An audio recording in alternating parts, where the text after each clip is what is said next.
Well, I am an admirer of Elisa's. Elisa has even worked for me, and the fact is that she is talented. What's it called? Kermit and Friends? Kermit and Friends. Kermit. But if Kermit, you're saying like not to frog? do. Yeah, Wait. I actually have watched a few hours of the Kermit and Friends. How many hours have you watched, Natalie? Oh, no. Probably indulged in 8 hours. Holy. My wife and I watched Benji's ex-girlfriends or whatever's going on. We watched this crazy podcast, and I have to say, this is one of the, probably in the top 5 things I think about right now. She has a podcast, but she gets to come on the radio. It is craziness upon craziness.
Everybody, welcome to Kermit and Friends. I'm Elisa.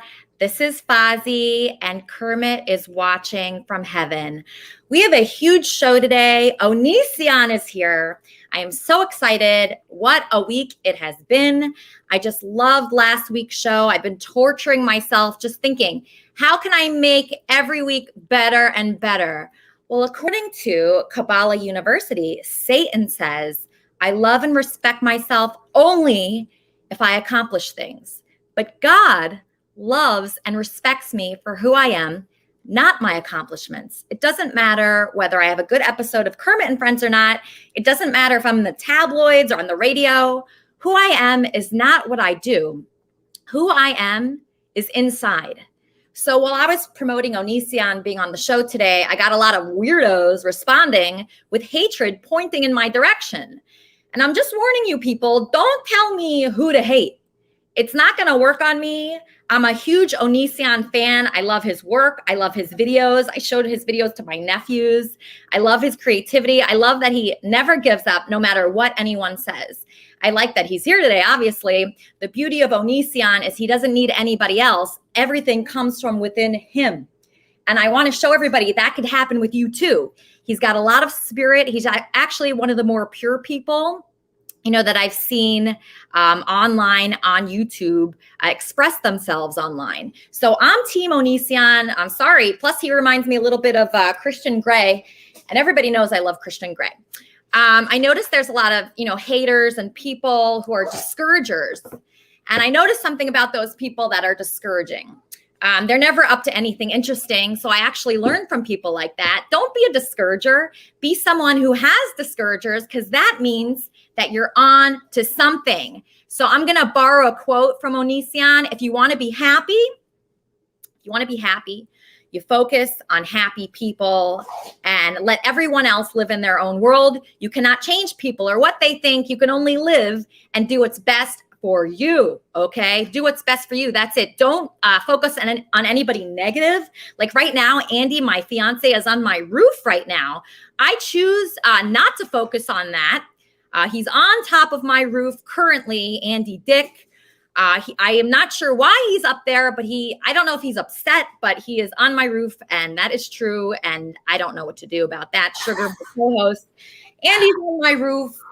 Obviously, I'm not happy about that. You know, he's been very excited about Onision coming on the show. But it's upsetting that he's on my on the roof. And I had to climb up all these stairs to go find him. My doorman called me. Thank God I have a doorman, by the way. That's like the best thing I've ever done for myself is get this doorman. And I was actually thinking, Onision constantly has people showing up at his house. I don't know if you knew that, but I saw. Oh, I'm well aware. I saw the documentary. Yeah.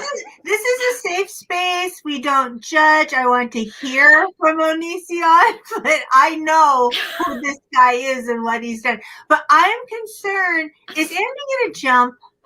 I don't think he's going to jump. I don't think he will. I can't control this guy. I No, need a you husband. I need a husband that I can control. He's out of control. We were talking about the banana song all night last night. And he has a cute girlfriend named Callie. He has multiple girlfriends. Yeah, I'm not the only one. But we can't focus on Andy right now. I'm going to follow Onision's lead in what he said to do. He said, do not focus on any negativity. I agree with this guy because there's so much negativity coming towards us at all times from our fiance, from haters online. It's so annoying. So do not focus on that. This guy Onision, he doesn't focus on that. He just focuses on positivity. He's an amazing guy. Let's do the Onision thing. Let's get Andy down here. We'll shave his head. We'll put him in the videos, and then maybe we'll make him another sex. That's actually a really good idea. I want Andy. I don't know. I actually don't like Andy's hair right now. Oh, he's calling. Shoot. Kermit and Friends, how can I help you? Oh, hey, babe. It's me, your co-host. Yeah, Andy, I'm really upset right now. I paid for your Uber to get here so you'd be on the show with Onision. Where are you? You know where I am. I'm on the roof. Okay, Andy, you have to log on to the show. I gave you the link to log on. You just click on that link, and then you could talk to Onision. He's here right now. No, send me the link. I did. No, you didn't. On this phone, I texted it to you. Just click on it. Oh, my God. I swear to God, you did. Just look at your text. I'm looking right at. Okay, do you want me to send it to your Instagram DMs? No, send it to my phone. I did, Andy. I did. I don't think you have a good phone. I really don't. Oh, my God, Andy. None of that. Okay, I'm going to send it to your Instagram DMs. Do you receive those? Yes. No, don't do that. No. So where should I send it? I got your other text. I just didn't get whatever, the link is. All right. Okay. All right. See, this is where I need to remain calm. Andy, I love you. You're my fiance. You're one of the co-hosts here. You're amazing. But I texted you the link at least 20 times. I don't have it. Okay. Producers, if you're watching, if any of my producers are watching, can you please help Andy? I'm not. What, Andy? I'm not lying to you. Okay. I'm going to send it to you on Instagram, and I'm going to tweet it to you. Please not on. Oh, my God. I don't know. Okay, Andy, I got to call you back. Oh, my God. See, it's very difficult to have a fiance. I'm not going to lie to you guys. I mean, I really thought I had everything together, but I don't. I don't have it together with Andy. I'm totally out of control. So let's just ignore that for right now. If you produce this show, if you're one of my many producers, can you please help Andy? I don't know how you're going to do that. I don't know how anybody's going to help him. It's very confusing on how to help Andy and how to be engaged to Andy. Let me just introduce my first guest, the most wonderful guest I've ever booked here. His name is Onision. He's a comedian. He's an activist. He's a musician. And he's a YouTube star who's best known for his video, I'm a Banana. His channel has accumulated over 365 million views. He's appeared on multiple television networks. He's appeared on MTV, Comedy Central, ABC, Animal Planet, and Fox News. Everybody's talking about this guy. He's amazing. I'm actually really inspired by him. He's incredible. Everybody give a warm welcome to Onision.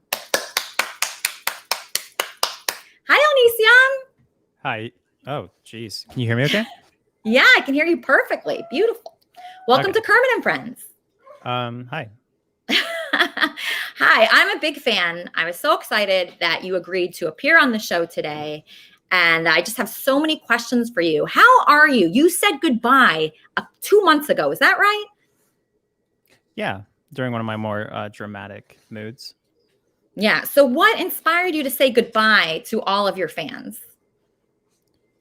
When you've been working for something for 12 years and that just gets torn away from you, you want to take a break at the very least. So that's why I did that. Yeah. So you were working on your YouTube channel for 12 years. Okay. So you started a long time ago. You were working really hard. You have so many amazing videos, and then it was taken. Why was it taken from you? Gosh, I like I like the question, and I also really want to answer everything like as fairly as possible. I think a very good summarization of why a lot of people are losing content these days is just cancel culture. So Yeah. like right now, people have shareholders in the stock market, and they have a risk of being canceled themselves. So when one person gets canceled, they start to attack everything that that person is associated with. Apparently, David Dobrik was recently canceled, and he started losing sponsorships. And that's because, wow, that's interesting. He started losing sponsorships, and it's still there. He started losing sponsorships, and that's because the company doesn't want to go down with them. So like a company, they see that people are boycotting a person, and then they sponsor that person. And then they say, well, we don't also want to lose business. We don't also want to lose, however many shareholders this would cost, or whatever our net worth is. And so they basically take the easy route, and they get rid of someone just like that, like they never existed. And that is business smart, but it's morally disagreeable.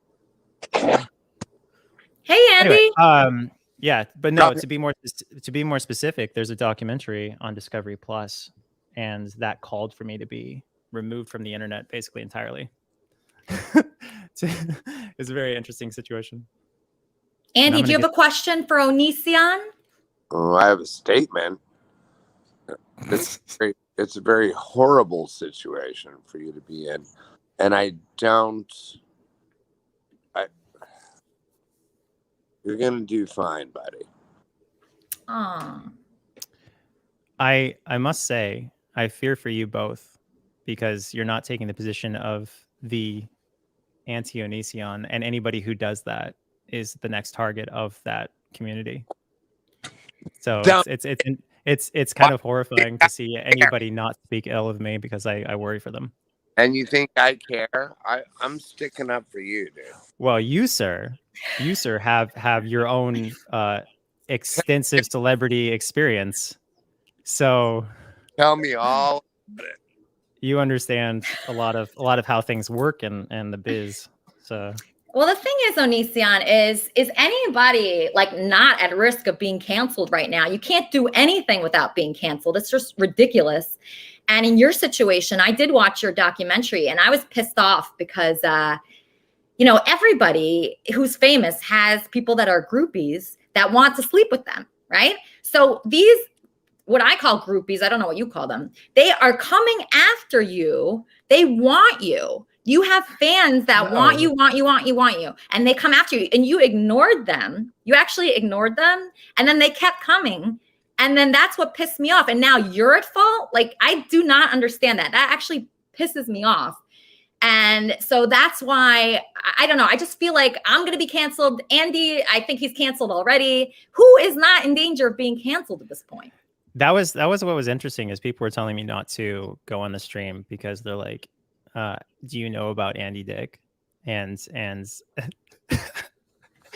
they're like, you can't work with this guy. You can't talk to this guy. And I'm like, guys, you hold serial killers and people who upset people at the same level. Like you don't have any gauge for morality or anything like that. It's all the same to people. If you just upset them, you will get canceled. And it's like when you cancel somebody for like literally being a law-abiding citizen and doing things by the book or whatever. When you cancel someone for that, and you also, ignore countless people who aren't famous but do horrible things on a regular basis, it really shows what your priority is. And your priority is just hurting people because they're relevant, Right. and not because of their morality or because of what they like right and wrong or anything like that. It's all about who can I talk about that's going to bring more attention to me and make me look like a better person by association or disassociation. But Onision, just answer this question. Show me a guy that would decline an offer from like a hot fan to meet up. Just show me that guy. If you show me somebody that would say no to that, then that's something. But I can't imagine that. I feel like there's a significant misunderstanding as to what you think I've gone through. Can you explain to me? Sorry. There's no groupies. There's no hot fan situation. There's none of that. What was it then?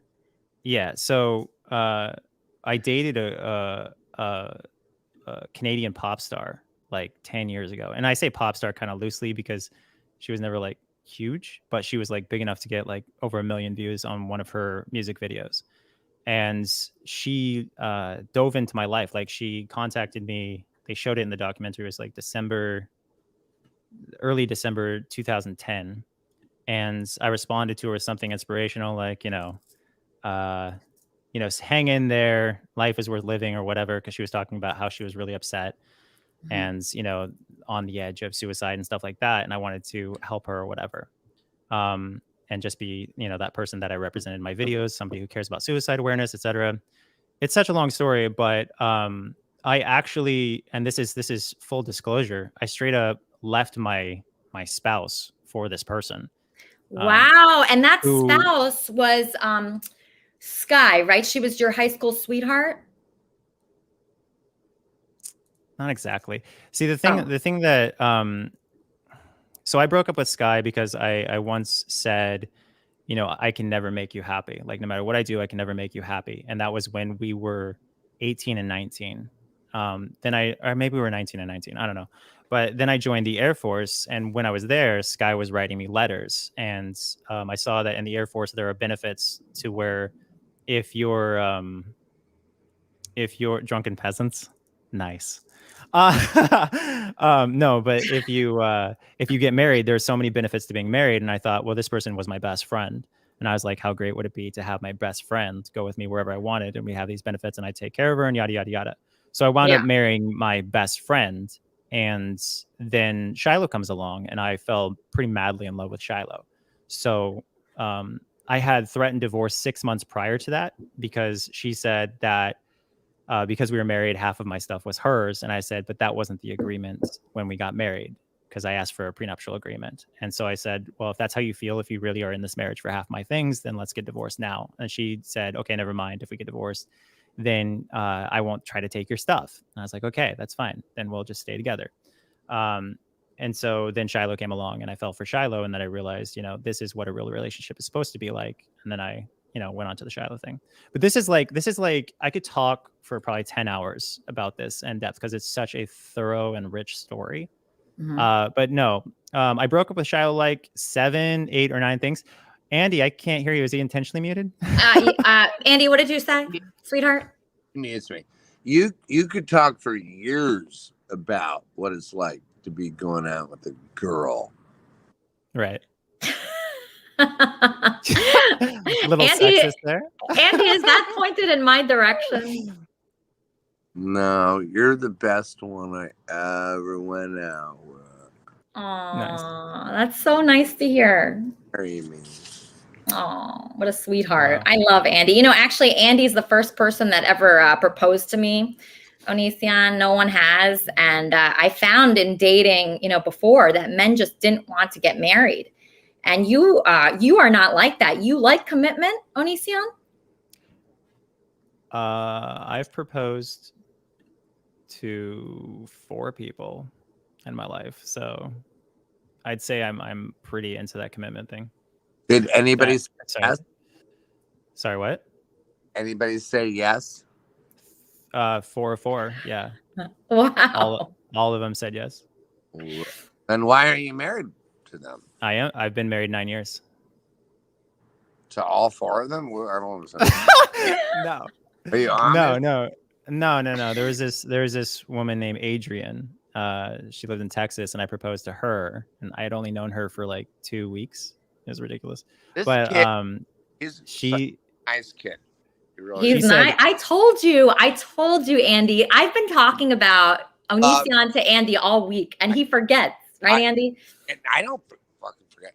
I was weirded out. She didn't tell me about what happened with you, and we're not going to talk about that. But and then when I talk about everything pretty much. So if you guys can talk about whatever you want. I love this kid. I know. I knew you would. I knew you would. I love him. I know. He's so amazing. And wait until you see his other videos. He has so many amazing videos. He's so talented, Andy. I want you to like collaborate with him and get to know him better. Andy in my book, and I have this attitude. I had this attitude regardless of like if he go. I was making jokes like, what if Andy's just like, you're a POS and just screaming full force at me? I was like, I'd still be a huge fan. Andy Dick is like top 5, maybe higher comedians, and he is a comedian because he works in the field of making people laugh. So I saw just a clip the other day of you saying you're not a comedian, and you're not a stand-up comedian for sure because you don't do stand-up, but you're a comedian because that's you've made millions of people laugh without a doubt. So that's a comedian, obviously. But no, seriously, one of my favorite ever, just because you take that social norm and you just throw it into a wood chipper and you do whatever you want. And I don't think I've seen anybody, I guess, other than Sacha Baron Cohen, or how you pronounce his name. Other than him, I haven't seen anyone with so few limits.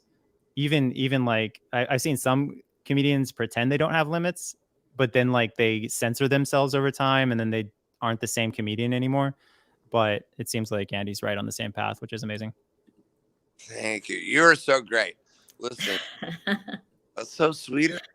Isn't he sweet, Andy? He really is. What's the what? Problem? What's the problem with what? There's no problem, Andy. Don't worry. Just forget about the other stuff. I think he's seeing some of the comments and everything, but I just want to focus on. Are there comments? Yeah. We can talk about the problem. Oh, this is great. Yeah, I wasn't sure if you wanted to take fan questions or not, but we have a few fans here that would love to talk to you. Right. Just to give you guys a crash course on the internet. So right now there's an algorithm which promotes whatever narrative you want to believe. And so let's say you're a conspiracy theorist nut. If you want to believe that aliens are living inside humans or are walking amongst us or whatever, you can go down that rabbit hole of only seeing videos that agree with your narrative and point out things in real life that could be twisted or misrepresented as, yes, aliens are in fact living among us. This person looks like a shapeshifter. This person has alien eyes. And so you start to believe it and you're like, oh my God, this is real. And it's basically this endless cycle of your opinion is right. And this is why. And we looked at this, this, and this, and we attach those things out of context, which makes them look like a reality. And that's a huge part of the current cancel culture, is that if people want to find flaws in somebody, if people want to find why someone is wrong or right, they can find it by just piecing this, and this together, even if it's out of context. For instance, Andy would probably laugh at this concept, but they took countless clips from comedy sketches and they would frame them as if they were clips from real life. So they're like, look how horrible he is here. Look how horrible he is here. When every single time I'm playing a character, there is this one clip where I say to someone just mean things, but they don't include the fact that I'm dressed as the Joker and they're dressed as Harley Quinn. Like if you understand that one person's dressed as the Joker when they say it and the other person's dressed as Harley Quinn when they receive that information or their interactions or whatever, then maybe, just maybe, it's part of a sketch or it's part of a prank or it's part of whatever. But I've done countless pranks and so forth in the past where people will literally think it's real. I did a whole meltdown video series, which was one of my favorite series ever. I did like 30 videos of I did one where I pooped myself and I rubbed my poop all over and I poured kombucha on myself and had a meltdown while pouring kombucha on myself. I said I lived in a tent. I said I lived in a box. I said I got a divorce.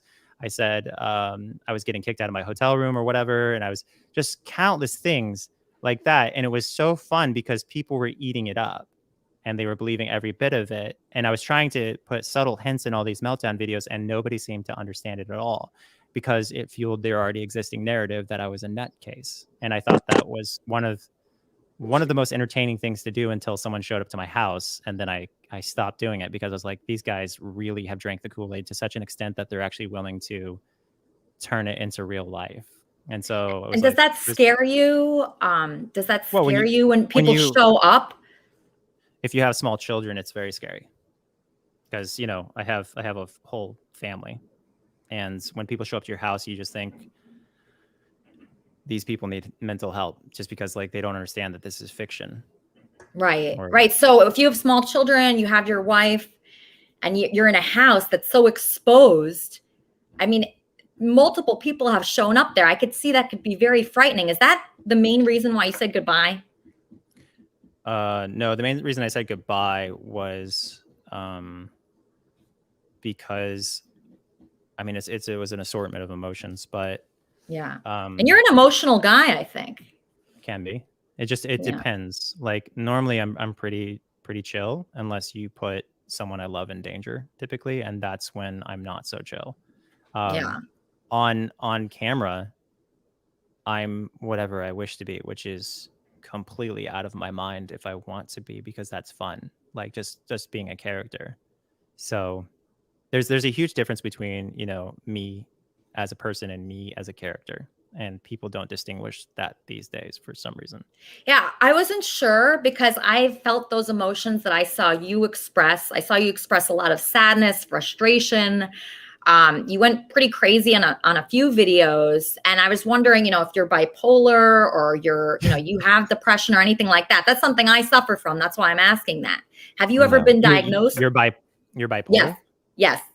I am not bipolar. Okay. So you don't have depression, you don't have anxiety, anything like that? I have, trying to remember the terminology. I was diagnosed a year ago. I have major depressive disorder.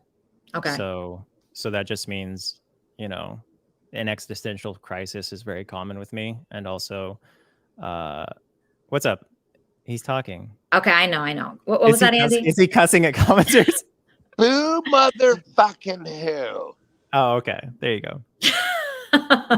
That's the father figure I needed growing up is the boo motherfucker. Yeah. Andy would be more than happy. He's actually a very good father, Andy. And I know that your parents divorced when you were really young, or you were 2 years old. Is that right? Yep. Yeah. And do you think that affected you at all, or do you think that affected how you look at relationships and how your relationships end up? Because you have some volatile relationships. I've had that too. I'm in one currently, in fact. And I keep having that problem where I'm in these volatile relationships. What was that? Wait. What do you mean you're in one currently? Well, we're together now, Andy, and sometimes you call me a cunt. Oh, yeah. Yeah. So I think you misheard me. Well, you said it several times. So, I'm in these relationships. Is that just a comedian thing to call people that? It didn't sound very comical, but yeah. I would never take it personally because what matters is if they stand by you when the sun goes down. But listen. And also that they're not hurting you physically and that they actually love you and that they give you love. And they don't actually say anything out of pure hate. If they say stuff out of pure hate, that's a problem. What's that? What is that? There it goes. What was that, Andy? Mushrooms. Can I still come hang out with you later? Oh no, this is not good. I didn't know you could take those via pill. I didn't know you could take those on Kermit and Friends, Andy, a family show. Well, for all we know, it's aspirin. So it's just actually a Tylenol. I haven't had it. There you go. Okay, good, perfect. Okay, all right. So yeah, I've been in some volatile relationships as well, Onision. So that's why I relate to you so much. Let's take some fan questions. Let's start with this guy, Cyan's Entertainment. You're on with Onision. Onision, I'm a huge fan of yours. I like all your videos. Did you really chain a girl in your basement? See, that's another example of the many things that the conspiracy mill musters up. No one was chained in my basement. Okay. All right. Do you have another question, Science? It sounds like you got some false information. Oh, it was just an article. Well, I don't get why they would demonetize you. I mean, your channels have been dead anyway. You weren't making money, but the 14-year-old I actually was making quite a bit of money. He's one of the biggest YouTubers of all time. No. Like, I'm not one of the biggest. At one point I was super big, but the point is I was actually making a living salary, and yeah, that was a bit taken away, a little bit. And what did you say about a 14-year-old? Yeah, that was the other thing. You and your wife were grooming a 14-year-old. I'm not saying this is true. I'm just wondering if it is true. It's not. That person, as an adult, repeatedly said it wasn't, and they swore on their grandma's life that it wasn't real. If you go to twitter.com/OnisionIRL, so twitter.com/OnisionIRL, it has video footage of them saying it, and it also has, text of them saying it repeatedly that they were not. So the fact that they shifted, they pivoted to completely change their story was pretty frustrating. So you were suspended indefinitely. Do you think you could sue since they did it for off-site behavior?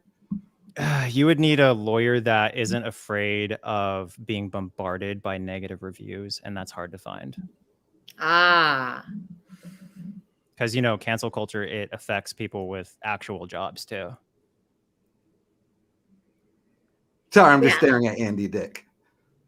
Yeah, he looks good. Andy, you look so nice on that roof. I love you there. You look beautiful.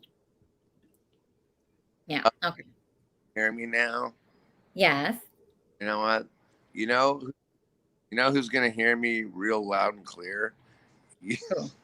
You when you pick up after this stupid podcast. Andy, what the hell is that? Why are you saying that? Put that in the reel.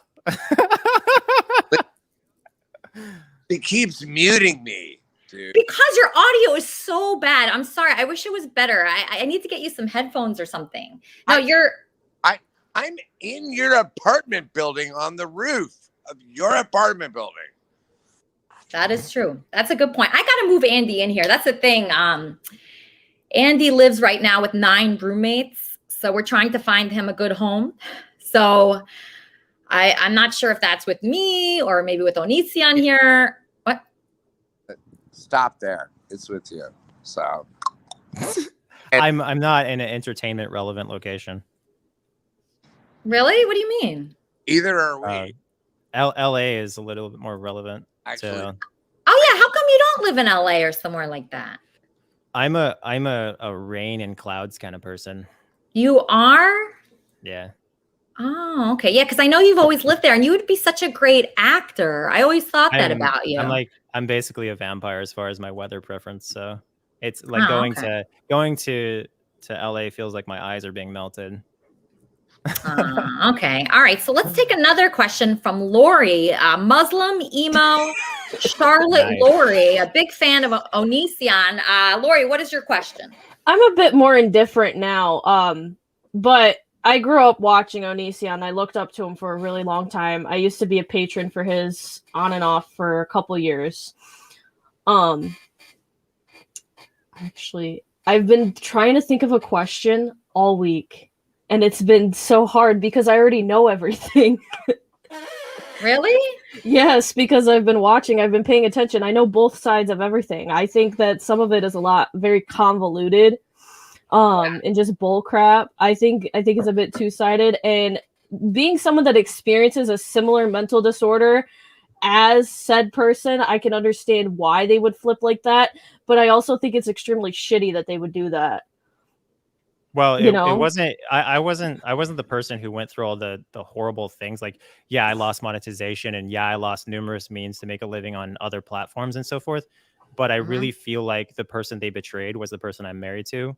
That person didn't engage. They didn't insult anyone. They didn't do anything bad to anyone ever. And so the fact that they were their whole life was ripped apart just makes me feel bad that when I initially spoke to them, I should have just like, you know, like I have a family, so it's hard to ever regret that. But I feel guilt because if they were never in my life, they'd never have to go through this. And that's a terrible thing. So that's the only person who anyone should feel bad for is my spouse, in my opinion. Right. Because like the rest was like, I kicked someone out of my life and then I proceeded to making, you know, passive aggressive videos about how, you know, I can't deal with a certain personality type because it leads to the same kind of result or the same kind of behavior. They took that personally and then lashed out at me. So I triggered them and then they attacked me as a result by passive aggressive videos. But my spouse did nothing. I know. They did nothing wrong. I get it. Trust me. I feel bad for all of my girls I'm dating, or guys even. Wait, all? Yes, all of them. What the heck is that, Andy? All of them? You, when I asked you to marry me, it's going to be rough and bad. Okay. Andy, that really doesn't sound good. And I actually know that you were on a date the other night, and I actually have video footage of it. Huh? Oh, with who? With who? Do you want to tell me? I wasn't on a date. Oh, really? Here she goes. Who? Well, let's check out this video of Andy cheating on me. What? Thank you, babe. All you guys love doing it, but there's a big difference between animal pictures on Hinge and animal pictures on Tinder. What's the difference? Don't worry, I'll tell you. Anyways, if you want it. I know, you didn't share a picture of her. It's a stressful time. It's been a stressful year. The VIP. Another thing I did to try and relieve stress. Because I got a house in West Hollywood, and I have these amazing people here. Andy Dick's here. Say hi to my friends. This guy is so cute. Oh my god. I love you. I love you too. You gotta say that. I always right. He doesn't care. The exact same height as Andy, what was that? What was that? Can I talk? Is that okay? I mean, yeah, I guess. I'm really pissed off at you. I don't know what that was. I think it was my friend's wife. That's even worse. You know what? I really don't know what that was. Onision, are you in a committed relationship with your wife? Get in there. So my spouse is transgender. They identify as a guy. I heard I heard that person earlier. Yeah. I don't know if they were joking or not, but they seem to be implying that I change people's scientific gender assignment or whatever, like the sex instead of just the social identity. Or Okay. either. I was really kind of confused by that. Like the person you spoke to first on this. Yeah. Yeah. Anyway, so no, we're very committed. Myself and my spouse. Okay, because you used to not be that committed, right? You used to bring in other people. You're talking about exclusive. Are we exclusive? Because committed and exclusive, those are two different things. Committed means that you're like, you know, bound to that person. You are committed to a mission or a marriage or whatever, and that has been tested and proven true over and over again. Like people have repeatedly tried to split us up, and it was unsuccessful. So I'd say we're pretty committed. Okay, so you're committed but not exclusive. So meaning that you have like threesomes and orgies and stuff like that. Not orgies. Not orgies. Okay, let's bring on orgies are a bit random. Yeah, I don't think I'd enjoy an orgy. Okay, let's take a question from Charmin Smith. This is Charmin Smith, a very nice person. Charmin, you're on with Onision. Hi, Onision. How are you? Hello. So I'm new to your experience, and I'm familiar with cancel culture biting people. And I know that this has to have been painful for you and your family, certainly your children, your spouse that you mentioned. Other people are starting to have their own personal experiences where they've done something wrong and they're being punished publicly for it. What advice do you have for people who are dealing with this? Awesome question. The best advice is to not engage with anyone. Don't talk to anybody and just live in a bubble. That the reason for that being if you ever like for instance, like people would do things that were illegal and would be a danger to my family, and so I would kick them out of my life. I would completely isolate myself from them, and they would feel like, because instead of taking responsibility for what they did, they would straight up say, well, how can I hurt this person as a result? And so when you are someone in the public eye and you get to know people, if you ever have a falling out with them, they now have a ticket to destroy you just by spreading rumors, because everybody loves gossip. Everybody loves those rumors. So there's a guy on YouTube. His name is Anthony Padilla. And he was doing a podcast and he was talking about how he was terrified to get in a relationship because he didn't want to have it go south and then basically destroy himself. And that's the fear of everybody. Like, when you are a famous person, you cannot be right in a breakup. You can't be the person who was, morally superior or whatever. You're always a POS because people are begging to see you destroyed and fall. So, yeah. Just, if anything, I would just suggest primarily trying to, if you're going to get in a relationship with someone, don't get out of it, because the moment you get out of it, they will try to hurt you if you upset them, and they can. So it's a scary thing for anybody in the public eye. That is scary. Okay, Bob, you're on with Onision. What is your question, my friend? Oh, a Trumpster. Onision, I think you do some pretty good comedy. How you doing? Hi. I actually have a few questions for you. You let me ask that many. Go ahead. So, do you kind of like revel in your popularity? Is that something that you found yourself doing? I don't know. Can you rephrase that?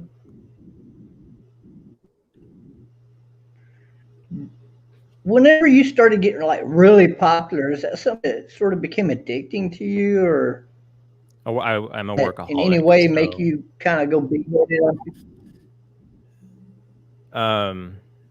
Yeah, I'm a workaholic. Okay. It says in the comments here, you say, does Onision revel in his own popularity, and would he be willing to even attempt T-Bob booty hole challenge or not? What's that? Oh, well, I was going to say that for last, but we can go ahead and hit on that one. Right. It's kind of popular nowadays to a lot of people. People I don't even know come back up with it all the time, so it's kind of weird like that. But what that is, one time somebody asked me what I would do to lower child rape and molestations amongst teachers and students in the schools. And even some police at the time have been caught handcuffing and raping people. And so they wanted to know on one of my shows one time what I could do to reduce those problems. And I said, well, that's pretty simple. You go back to the times of Jesus Christ, they wore the robes, and, to be a priest, you couldn't be gay. I mean, they wanted gay people to go to church, but they didn't want them being teachers. What they do is they know if they're gay or not. Well, they lift the skirt up, they give it a check. So that became known as the Trumpster Bob Butthole Challenge. We just call it Beta Hill Challenge if you want. But so basically, I'm asking, did you pass that challenge? Now, don't be afraid of the answers. A lot of gay guys. Is this a homophobic question? Like, what's the point of the question? I have a very gay only. I have a very gay only fans. So I'm a sexually so you cannot pass the challenge. I don't know what it means. Like, what do you think happens when you have gay sex? Like, do you think your butt just turns into Utah, or like, what do you like? You just think that the moment something goes to your butt, your booty is going to be pulled out like a can of snow. Right. So there's this thing called poop, and you push it out of your butt every single day. And if poop doesn't turn your butt into the Grand Canyon, I don't see why every single gay man in the world would have a gaping butt. So the booty think hole I- challenge is like some kind of straight guy myth. Do you think I'm gay? You know, I thought you were gay because I thought that's how people were presenting you to the public, and then I don't know, and it's not really my business anyway. Well, Andy, are you? No. Baby. Okay. Just checking. You know I'm not, baby. Come on. All right. Let's be here for us to go out to eat. No, we're going to go out to eat after this. Let's take some more questions, though, for Onision. It's so fun that he's here. Bit chop. Okay, hold on. All right, Eric. Eric, you're on with Onision. Oh, I'm on with you. I came here for you. So I came here to propose to you. I came here for you. Listen, when I walked into the shul, a normal shul next to the Universal building, the first time I came here before I went to go hang out at Mayhew with the richest kids in the world at their summer camp, I met a woman there who said that she had composed once. Okay? She composed once, and you know what happened? Every single one of the people on the project committed suicide. All of them. Now, the problem with that is that my mother, all of them, every single last one of them was killed. And they stole her script and they made it into once. True story. She's still there in that shul next to the Universal building. All of them were killed. Every single one of them. Now, this is the problem with vultures, right? She was with a team. They were creating her masterpiece. She's a great composer. Now she cleans toilets for a living, okay? But she's safe and she's doing her thing. She's got a temple. It's a good congregation. One of my friends is a lawyer there. He knows all the 4 people that are the head of the movie commission attorneys board with his father. But they killed every last one of them, okay? And you know why they did that, Elisa? They did it to send a message. You know what the message is? If you're not Jewish and you're in Hollywood, who gives a shit, okay? If you write something and it's half complete, a quarter of it's good, and you're not going to be able to finish it, fuck it, And so when you hear these stories from these people, okay, and you say, oh, yeah, that's cool. It's because they're curious, right? They're curious of what's on the other side. But you know what's on the other side? 25% of people aren't going to make it to retirement, Elisa. About, I think it's like 60% of them are going to live on welfare. And then 25% of them are going to be able to retire well. And you know who gets into that 25%? People who fail the most. People who fail the most get into that 25%. But the way you fail the most is you do the right thing over and over and over again, okay? You do the right thing again and again and again. You ball out on that court long enough until you have all of the billionaires on one single phone call. And then you know what happens? They call it living in the positive. What happens is I show up to my grocery store. I get a job at the grocery store. You know what happens? One of my coworkers, his family member gets shot in the head. They literally blow someone's head off to prove a point. I show up in Mayhew and I'm talking to a friend of mine and he says, a friend of mine was literally just butchered to pieces by a psychopath. I show up at the house before I got here, okay, looking to make the next Amazon that I found on Craigslist. The person who's taking care of the house, he works at Amazon. I literally give him the deposit in the Amazon building after we're on the phone with Jeff Bezos, okay? I show up here and I said, this is interesting because I was always looking to make the next Amazon. You know what he says? This is Amazon. But the person who I lived with at the time, his name is Mark, okay? Now, Mark, he takes off of his shirt when somebody comes to our house and he has these tattoos that are like big wings on him, okay? So if you're wondering about my tattoos, they're on Mark right now. And now Mark is with the mafia. He said, these are not gang tattoos. These are mafia tattoos. And you know what Mark did for a long time, like 20 years in Hawaii? He had people chopped to pieces and thrown in body bags. With who? The police, the actual police in Hawaii. So he lived in Hawaii. And when things got out of hand, what Mark would do is he would send a psychopath out to go chop somebody to pieces. And you know why that would happen? Because somebody would rub somebody the wrong way. And you know what? They were not living in the positive when they did that, Elisa. They would rub somebody the wrong way. They try to get out of town, and Mark would get a call, and he's a dark wizard, essentially. He's a real mafioso dark wizard. And you know where he lives? He lives at the place I was at last time. You know where I live right now? I live in a White House with mezuzahs on the door. And you know who's above me? Someone who afforded this multi-million-dollar property who works with the government right now. That's right. And so how do you get to the level that we're at right now? You build a balance sheet that's in the positive. And you know what? If shit hits the fan, you just have somebody shot. Nobody gives a damn. You know why that is, Elisa? Because you're actually a good person, okay?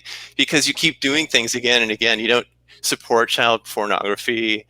You know, you don't support these vultures. And so when we talk about this kind of stuff, the reason for it is, you know, when you're trying to become a rock star, you know, you realize, hey, you know, Kurt Cobain, cops in LA just, you know, literally put a lookalike on a plane, drive him to Seattle and blow his head off for the record companies. Why? He's not really a businessman. And not only that, but he's not willing to go all the way. So when you're willing to go all the way, you're willing to go the distance, you know what happens? You write something like Once and you realize it's not good enough. You write a sequel. You realize it's not good enough. You turn it into a book. You realize it's not good enough. You head back to another sales company. You realize it's not good enough. You make your next phone call. I just transferred an insurance lead for a life insurance policy. This man's wife was at church. I literally transferred it before. Eric, this is a very nice proposal, but, you know, I'm engaged to Andy right now. I don't care, Elisa. We were engaged together and you had somebody raping you every week. You know, it's like the vultures have got to go. And the fact of the matter is, you know, when you have a vulture show up at your door, a vulture show up on your property, it's like in venture capital, we know what that is. It's a vulture. It's a vulture egg. We were talking on the phone before this, and you told me to come on here and propose to you. What happened? Oh, a vulture showed up on my roof, so I can't do it anymore because I'm scared. You know, a vulture, you know, kind of knows this Ontario guy, you know, and we kind of know each other. So the fact of the matter is we talked about this, right? We talked about it for a while, and what happened? A vulture came on my roof. Now I can't do it, you know? All right, Sugar, do you have a question for Onision? Oh. Well, first of all, who raped you every week? That isn't very nice. Just don't worry about it. Hi, sweetheart. I said the thing about the transgender thing. I think I'm funny and I'm not. I didn't mean anything by it. The documentary did imply that I made people that way, and I was like, you can't, that's not a thing. So I was kind of confused. Yeah, is it annoying to you that just anybody could make a documentary and just put any view that they want, and then it could go out to millions of people, and then it makes their view different of you? I mean, do you feel like you have no control in that situation? Yeah, you have no power when a multi-billion-dollar corporation decides to completely and utterly portray you as, you know, the next Charles Manson. So yeah. And were you know, how sad does that make you? Do you get very affected by that emotionally? I'm only sad for my spouse. I'm not really sad for myself because from since I began YouTube, which was 2007, I think I started posting. I said I'd rather have 10 fans that genuinely liked me than 1 million that don't even really care. And so, you know, just having like, I do have like on my Discord server, I have, you know, quite a few people there that are genuinely want to be there. And so I have, you know, that. So the rest doesn't really affect me so much. Like when you know that people are not right, like, you know, that, like, for instance, when I made my fake meltdown videos, when I knew they were fake and people would say these are real, it was more so just like non-impactful, just because of the fact that they're wrong. And if they're wrong, then why should that make me completely feel awful? But it, you know, it presents certain real life challenges, like, you know, are people going to be crazy, and are they going to try to affect me personally in real life for Antonio, that I played? Pardon me, but we're being affected by a real life challenge right now, right? Which is, you know, vultures. Yeah, vultures. Yeah. So Elisa and I talked for quite a long time, and we finally come up with this idea, you know, which is, you know, it would make a lot of sense because her funders are the same people as my funders, right? So I know David really well, and I know Simon and Lucas well enough, you know, to be able to walk in there and say, you guys know my mentors, Joe and Zach, that I was with for 3 years while we were writing these books. They're published, so the Library of Congress knows exactly what we're up to. So when I meet her and I say, okay, so here's the deal. Basically, David founded Naked Juice. David is funding you right now. He had me propose to you in person, and we're in the middle of discussing. We've been talking for the last 3 days about me coming on here and proposing to her, right? And then what happens is this vulture shows up and says, you know, I'm like the vulture guy who, you know, if something happens, you know, I've got enough, you know, blood money inside of me to kind of push you around, to kind of pimp you out, to make you my bitch again. And what happens is that the actual billionaires that are on the call, there's only like 5,000 billionaires in the world, are like, who the fuck does this guy think he is? You know, do you think we can't just push him off the fucking roof? Because Elisa and I have been talking about this for over a year and a half. This vulture shows up, and what happens is there's the other, like, however you let it simmer. There's like 7 billion people on Earth, but every single billionaire, there was like literally like 50 billionaires on a call when I got to the office where Elisa was. So the billionaires are like, what the fuck is going on with our fucking hedge fund right now? What's going on with our fucking rock goddess and our rock god right now? How the fuck are we going to launch these shows? We literally put shows together in clubs because my friends owned half the clubs in Scottsdale. Okay. And then we ran photography for these clubs, and we did prints. It was a lot of work, but right now that's what we need to be doing. And when a vulture shows up and you say, yeah, I'm going to vulture this lead, what happens is he says, well, I want to own the intellectual property. I want to be a billionaire now too. But you know what's going to happen? It's not going to happen. And you know why that is? He's not living in the positive. You know, he shows up. We've been talking for 3 days. I'm going to vulture this lead. It's going to somehow work. I'll do this underhanded thing. I'll scare them. I'll have my fear tactics. I'm telling you, it's like once we get going, Elisa, you'll see a lot of these people come up to you. Hey, sign this record deal. We'll take 96% of this. Okay. But when you play Madison Square Garden, it won't really matter. It's like, no, dude, that's not what we're doing right now. They showed up like Jeff Bezos like that in New York too. But what happened is that he got away with a chick, and they got back on the phone, and they called people and sold books, and they worked at it. They put a lot of work in it. Before you knew it, everybody in the world in America had bought a book from Jeff Bezos. And then when they launched... Just 1 second, Eric. Okay, so this person I met because I was looking for a bike for Andy. Because Andy... So, sir, what is your name? This is a new person. Hold on, his internet's really bad. So this guy, I really want to get him on here because he offered Andy a bike. So right now, I'm just going to put out a notice for everyone. Andy can't get around. So we need to get a bike for him. And this very nice guy who's supposed to be on this podcast today is offering Andy his bike. And he also needs money for pizza and all his other meals because I only sponsor Andy up until 10 p.m. But he's up all night, Andy. So that's the problem. So this guy, okay, what is your name? Sir?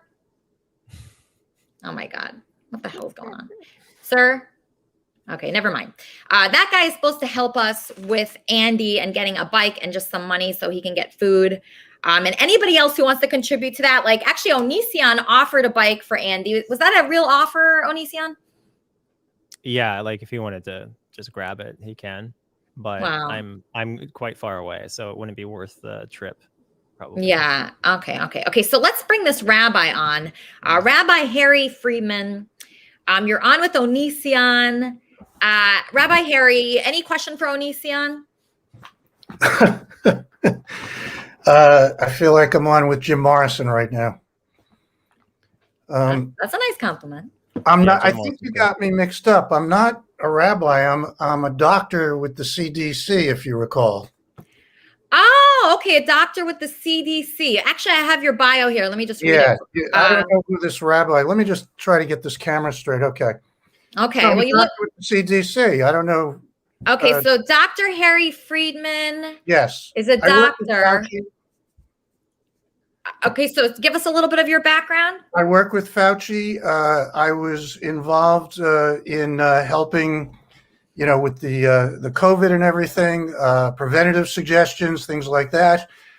Some of the things that have been going on in terms of who has thrived with the COVID, even though it's horrible, and who has suffered, things like that.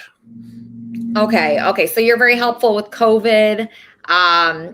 Okay, great. All right, it's great to have you on here. As well. And so my producer, who's actually missing right now, right during the live show, named William Quigley, who's probably going to be fired today. Did you have a good experience with that producer, William Quigley? Just out of curiosity. Yeah, basically, yeah. Okay. I'm not, I'd rather talk privately. I don't know what. Well, I was just curious because he told me you are a rabbi. and you're not. No, And you're a doctor. You and I had touched base, and I sent you, my actual bio. He seemed to think I was a rabbi because occasionally in my temple, I've sort of substituted as a rabbi. So I'm kind of known to do a hell of a bris. I generally take half off and I charge double. So you're sometimes a rabbi, you're sometimes but a doctor. that's not really like I just substitute once in a while. But my main thing is I'm a doctor. You're a doctor. So I just got a note from another producer. You're Ray Romano's doctor? No. I'm a friend of his. Boy, your producers are definitely screwing me up here. Yeah, I would fire him if he was here, to be honest with you. I would. Okay. I'm a friend of his, but on the side, during the day, I'm a doctor. And at night, I'm a stand-up comic, and I've opened for Ray Romano around the country. Oh, that must have been interesting. What was that like? He's a friend of mine. Okay. Did you enjoy opening for him? Of course. He gets a great audience. He gets a terrific audience. Okay. So I have a video of you here.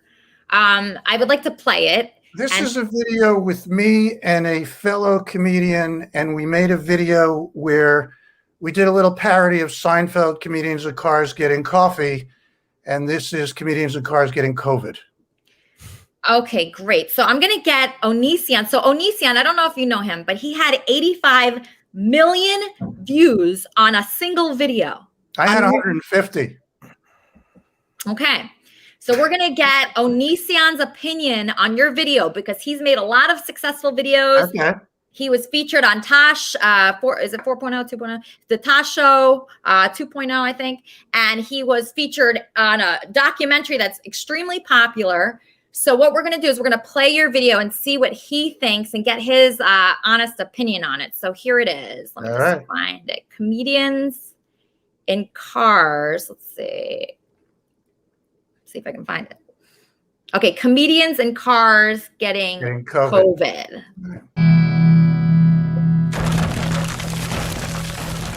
This is a 2007 Toyota Hybrid Camry. It's got a V4 engine plus an extra lithium battery, and it gets 30 to 35 miles to the gallon in normal traffic and over 40 miles a gallon on the highway. And that's all you really need to know. It's a car. Who cares? I drive this car, and I also have solar panels on my house, unlike my very special guest today, who drives a big gas-guzzling SUV because apparently 2 kids can't fit in a regular car. Hi, my name is Harry Friedman, and this is Comedians in Cars Getting COVID. My guest today is comedian Talia Reese, a rising star in the New York comedy scene. Hello? Hey, Talia, how are you? Jerry? No, it's not Jerry, it's Harry. I thought this was going to be with Jerry. It's not Jerry, it's Harry. And it's Comedians in Cars Getting COVID, not coffee. Wait, what? Oh, Jesus. Look, I'll be there in like 5 minutes. We'll talk then, okay? Talia! Oh, get away from me! Now, what is this all about? Comedians in cars getting COVID. I thought it would be interesting to drive around and we look for COVID. Come on, get in the car, let's go. What? No, I'm not getting in your car. Well, then let's take your car. You know what? I'm not having you in my car. I wouldn't even follow you in my own car. You know why? Because this whole thing is stupid. Oh, come on, look, I'll disinfect my entire car. Look, I'll spray the whole car. See? It's all clean. You know what? It doesn't matter. I'm not going. I don't need the extra hits on YouTube. Oh, come on. This is a great idea. Come on. We go and we look for COVID. Harry, it looks like you already found it. Get in the car. Go away.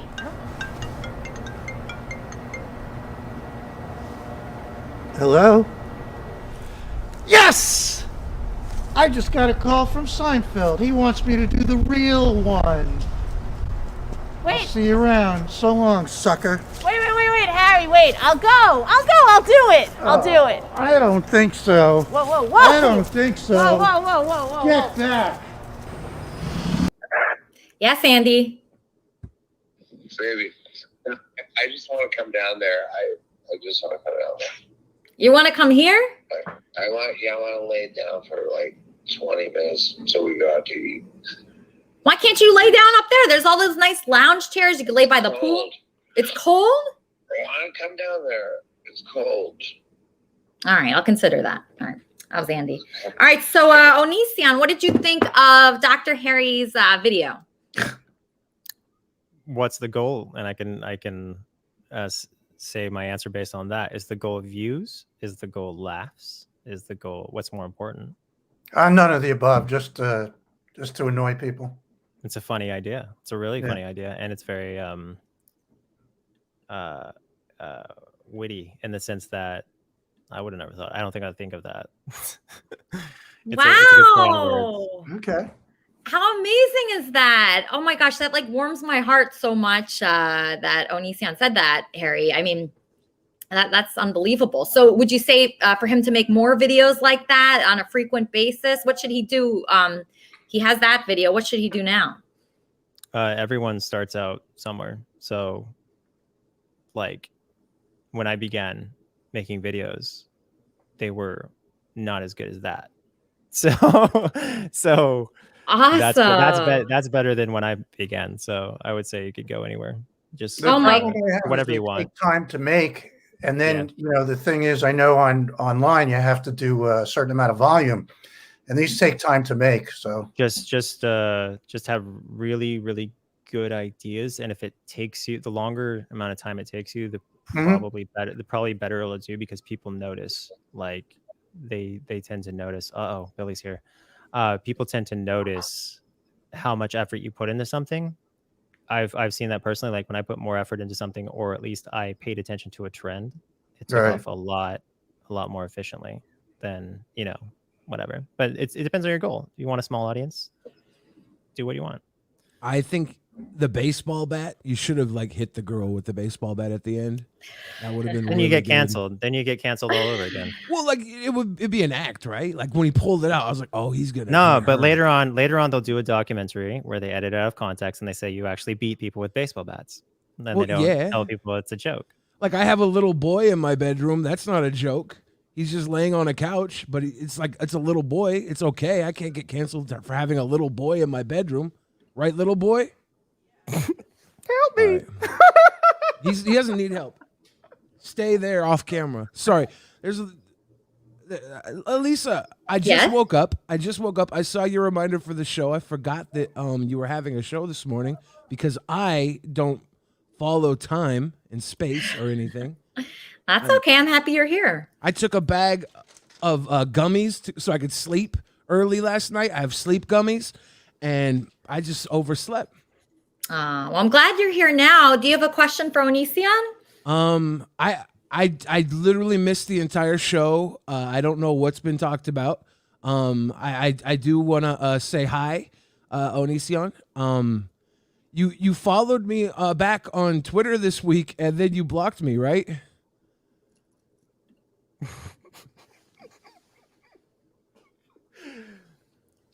Yeah, a certain. What was the last tweet that you made about me?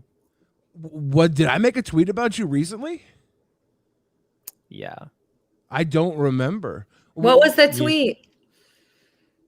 Why don't we find out, Billy? Yeah. I honestly don't remember when I said anything. You tweeted at Keemstar in February. Okay. I made a joke tweet that I thought was really funny. What was it? Keemstar was saying YouTube is 16 years old, and then I put up something about you and the age of consent in Washington. Like I don't remember the exact joke. I just thought it was funny. Did that hurt you, or did you think it was funny? My immediate thought was, what a dishonest prick. because everybody knows, like, for a fact, there's nothing out there that I'm even remotely interested in 16-year-olds. Yeah. Yet considering my position, the position that I'm in, for someone who used to be my friend to tweet something like that was deeply annoying. I'm sorry about that. I thought it was funny. Like I know Yeah, we joked around a lot. It's so super funny to Yeah. completely disown your friend the Okay. moment a bunch of dishonest people say horrible things about Okay. them after they were rejected by him. I will say this. I didn't disown you the moment. I disowned Pretty much, you. actually. You were literally, out of all my friends, you were the first person to just be like, "Oh, please don't cancel me." Okay. and then we had that text conversation, you and I, where I described in depth how you were basically the worst friend to have because you jumped ship so quickly you didn't remotely defend me. And you said, "Yeah, I know." You responded saying your defense was, "Yeah, I know." Yeah, I remember defending you for years, right? And one of my biggest defenses for years was that Sarah herself said that you guys had nothing going on with you, right? And then and Sarah herself, when that came out, repeatedly said that nothing inappropriate happens. yeah, even after and then the fact. when that came out, it like completely muddied 2 years of defense that I had, and I'm like, what can I do other than step back? What came out, that you had a sexual relationship with Sarah? And how did that occur? Through what arrangement? Well, I think Sarah told the internet, right? No. How does someone wind up having a sexual arrangement with someone? People don't ever think about how did it begin. First of all, Sarah said twice after I said I can't do this with you. After I said that, she said twice, "I'm sorry for raping you guys," to me. That's a fact. It literally happened. She said it twice. I spoke to her January 23rd, 2021. So this January, I spoke to her and she again admitted that she said, "I'm sorry for raping you guys," twice. She admitted, so she knows it happened. But for some reason, she leaves that out of every single discussion possible because when you are a person who has apologized for raping people, it doesn't really go with the whole Onision's this psychopath narrative. Yeah. And the fact that you didn't like stand by and go, "Okay, how did this actually start?" It started through sexual extortion where somebody said, "I could destroy your life if I wanted to." And then later on said, "I'm only going to sign this agreement in which I won't go around saying horrible things about you if you sleep with me." That's the arrangement that she proposed to me. Okay. Yeah. So considering this, like, first of all, a tweet that I would be interested in a 16-year-old. If I was interested in 16-year-olds, why wouldn't I just sleep with her when she was 16? Why did I constantly say, "Stay away from me"? Why did I kick her out for being inappropriate with me like 2 times when she is even implying that anything was going on? I would literally say, "You got to go because nothing's going on. I'm not interested in you." I would call her things like literally Meg Griffin and another comedian who's plus size, which she later on says that's why. And I was actually saying that she was like that comedian because she was wearing glasses and blonde, not because she wasn't fat ever or anything like that. But she then decided to say, after swearing on her grandmother's life, after swearing repeatedly that she was never groomed, as they say, as an adult, after saying these things, and then blackmailing us or sexually extorting us and getting what she wanted, and then getting rejected when I freak out because I can't do it anymore. It's freaking me out and it's very uncomfortable and stuff. And after, all these things go down, she apologizes for raping us. And then she goes home. And I make a video about people with BPD, and she claims she doesn't have it, which is fine. But that's when she goes ape on me and starts to say, even in her live stream, she admits everything that happens. But she says, he never trusted me. And I never gave him a reason not to trust me. But now I just can't do it anymore. And I'm just like, this is why I never thought, like, this is why I looked at you and I said, this person isn't trustworthy, because they would actually take something that they know was innocent on my part and innocent on my spouse's part, and they would completely frame it a totally different way to fall in line with the obviously and significantly and famously corrupt Chris Hansen. Fell right into his get this, dude. Tell me what this interaction is real quick. In this phone call I had, I said, "Did anyone get paid for the interviews?" And she said no. And I said, "Did anyone make money because they were involved on the show? Any of the interviewed guests, did they make money because they were involved in the show?" And she responds, "I can't legally answer that question." I got a contract from them. They tried to get me on the show. They were gonna fly out and sit down and interview me, and I stopped responding to their emails because I could see the setup from everything. They were struggling trying to keep that show together. They didn't have enough people to talk. I talked with the producer for an hour and a half on the phone, and it didn't add up to me. What the hell am I going to say anyways? Like you said, like I tried to fuck you so many times, dude. You literally humped me on camera, and everybody says I let you rape me, and that was a joke, and that's why I had no problem making the joke about YouTube being 16 and you, because when we were friends, we joked. You're hitting And someone while they're down, and you also you're like, aren't in good always terms. down. You've been down for over 10 No, years. I haven't been always down. In the last 10 years, I mean, like, what, 10 years ago, I was like number 67 most subscribed on YouTube. So I wouldn't say that's down. It's down when you have those videos of Shiloh coming out making you look like a psycho predator. Like that's No, down, actually, right? everybody hated Shiloh for the longest time, and then they just had selective memory and forgot all the fucked Yeah. up shit she did. There's a reason Yeah, what was that? There's a reason what? Oh, Something happened with his audio, but okay. I'm wondering, Billy, if you guys can be friends again. I don't know if Onision wants to be friends with me, and I don't know how we go back on what happened, because honestly, Am I back? Yeah, you're back. You're back. Like the whole situation with Sarah is why I had to step away from you, and it was too much. Sorry. That's what's crazy is like you just became like the defender of women, and like I am just a hero white knight for women, and you didn't stop and go, is this shit true? I think if you look at everything I said, it was listen. I didn't listen look to at the almost girls. anything. I was didn't look at always almost anything saying you said. listen. I was like listen to the girls, and they'll tell you. Why the truth. not listen to evidence? I mean, there's evidence. Why right? don't you listen to the person who has countless receipts? Well, why don't you listen to all the people who want to see you in jail and you're not there, right? Like, obviously, you didn't do anything illegal, but that's not why I felt it was best to distance myself from you. I felt it was best to distance myself from you because time and time again, there were friends that we had that you would ghost them. You would make them feel Who? like they were worthless. I'm not going to name names if I need to name names. The last one.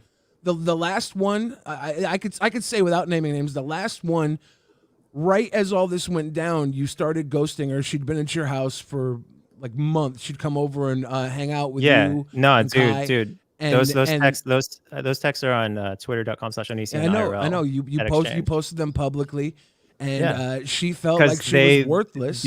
Because they publicly attacked us and acted like my spouse belonged in prison when he didn't. Yeah, He's literally that out was of everyone involved, he's literally better than all those people. He's like one of the greatest people I've ever met, one of the most honest people as far as morality and consistency and selflessness. I'm one of the best honestly- people. It's like seeing somebody repeatedly kick a puppy while saying they're good people. That's what I'm seeing from my perspective. Yeah, 'Cause there's a reason I've been with my spouse for over 9 years. Because they're amazing, and they can actually. There's somebody who like literally can be married to me, and I'm not the easiest person. And the fact that they can, and they also, they hold their own in arguments and stuff, to the point where I'm all feeling sorry for myself in videos. But the point is that they stick up for themselves, but they also stay with me, and they're reasonable.